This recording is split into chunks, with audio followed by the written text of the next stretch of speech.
जब भगवान विष्णु को क्रोध आया। एक अद्भुत कथा। यह कथा उस समय की है जब पृथ्वी पर अधर्म अपने चरम पर था। दैत्यों का अत्याचार बढ़ता जा रहा था और देवता भयभीत होने लगे थे। उस समय एक असुर राजा था, हिरण्यकश्यपु। वह अत्यंत बलशाली और घमंडी था। उसने कठोर तपस्या करके ब्रह्मा जी से वरदान प्राप्त कर लिया था कि उसे न कोई मनुष्य मार सके, न पशु, न दिन में न रात में, न धरती पर न आकाश में, न किसी अस्त्र से न शस्त्र से। इस वरदान के बाद उसका अहंकार 7वें आसमान पर पहुंच गया।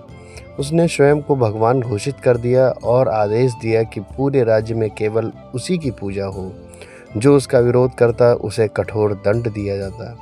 लेकिन उसी के घर जन्म हुआ एक दिव्य बालक प्रहलाद बचपन से ही विष्णु भगवान के परम भक्त थे। वे हर समय नारायण नारायण का जाप करते रहते थे।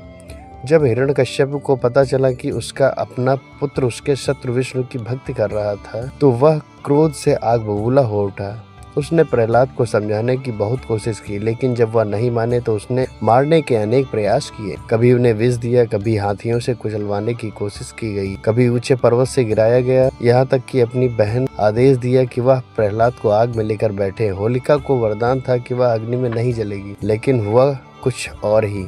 प्रहलाद तो भगवान का नाम जपते रहे और अग्नि में भी सुरक्षित रहे, जबकि होलिका जलकर भस्म हो गई। यह देखकर हिरण्यकश्यप का क्रोध और भी बढ़ गया। एक दिन उसने क्रोधित होकर प्रहलाद से पूछा, कहाँ है तेरा विष्णु? क्या वह इस स्तंभ में भी है? प्रहलाद ने शांत स्वर में उत्तर दिया, हाँ पिताश्री, भगवान हर जगह हैं। यह सुनते ही हिरण्यकश्यप ने क्रोध में आकर उस स्तंभ पर गदा से प्रहार किया। उसी क्षण एक भयंकर गर्जना हुई, स्तंभ फट गया और उसमें से प्रकट हुए भगवान विष्णु का अद्भुत और उग्र रूप नरसिंह भगवान। नरसिंह आधे मनुष्य और आधे सिंह के रूप में थे। उनकी आंखों में अग्नि की ज्वाला थी, नाखून वज्र के समान तेज थे। यह वही क्षण था जब भगवान विष्णु को क्रोध आया। अपने भक्त की रक्षा के लिए, धर्म की स्थापना के लिए नरसिंह ने हिरण्यकश्यप को पकड़ लिया। समय था संध्या का, न दिन न रात। वे उस राजमहल की चौखट पर ले गए, न धरती पर न आकाश में। अपनी जंघा पर बिठाया, न जमीन पर न आसमान पर, और अपने नाखूनों से उसका वध किया, न अस्त्र से न शस्त्र से। इस प्रकार ब्रह्मा के वरदान की हर शर्त का सम्मान रखते हुए भगवान विष्णु ने अधर्म का अंत किया। लेकिन कथा यहीं समाप्त नहीं होती।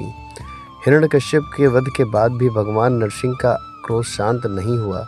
उनका उग्र रूप देखकर देवता भी भयभीत हो गए। कोई भी उन्हें शांत करने का साहस नहीं कर पा रहा था। तब सभी देवता प्रहलाद को आगे लाए। छोटा सा बालक निडर होकर भगवान के चरणों में गिर पड़ा और बोला, प्रभु, यदि मुझसे कोई अपराध हुआ हो तो क्षमा कर।